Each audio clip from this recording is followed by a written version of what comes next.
ازيكم يا شباب؟ النهارده انا جاي احكي معاكم وكأننا اخوات. الفتره اللي انا سحبت عليكم فيها ديت يعتبر اصعب فتره عدت في حياتي، بجد بجد. انا ما بقولش كلام كذب خالص. ليه؟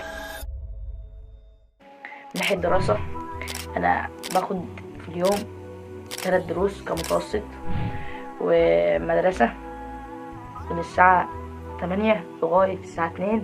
يعتبر الدراسه واخده يومي كله.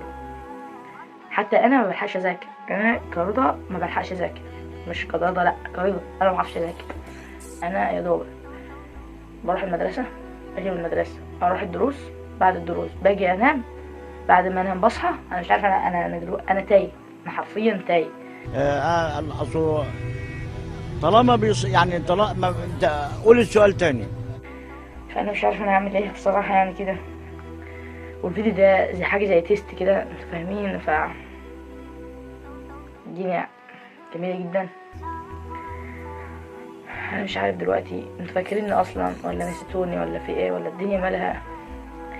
فيعني لو الدنيا ملقتناش ظبطت بعد 5 6 فيديوهات هقفل القناة وهفتح قناة جديدة ان شاء الله. انا مش هستسلم، انا خلاص انا قررت ان انا هعمل حاجة وهوصل، يعني هوصل. نيجي بقى لناحية رفع الفيديوهات والفيديوهات اللي انا بعملها. انا اقول لك انا بتعب على الفيديوهات ازاي. انا حرفيا فكك من الفكرة، انت عارف ان الفكرة بتقعد ياما عبال ما تيجي، بس انا بقول لك فكك منها. انا خلاص صورت الفيديو والدنيا ظبطت بعد اصلا ما التليفون كل ما اصور فيديو لازم، والله العظيم لا اجيب لك سكرين او اوريك المساحه عندي على التليفون كده.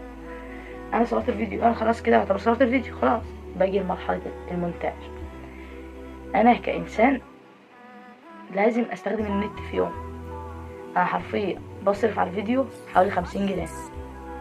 تقولي 50 جنيه بتاعت ايه؟ اقول لك انا عندي واي فاي في البيت، فبشحن كارت وبمنتج، وايام بمنتج من غير نت. في فيديوهات في القناه هتلاقيها يا اما جودتها وحشه يا اما منتجها مش حلو. الفيديوهات ديت انا منتجها من غير نت، يا اما الصوره المصغره بتاعتها مش حلوه. ف رجاء رجاء رجاء انزل اشتراك واعمل لايك، عشان الدنيا بايظه معايا خالص. عايزين اني احقق ربح كده من اليوتيوب، نشوف له حاجه. انا بقالي ياما في اليوتيوب ما شفتش منه جنيه يعني.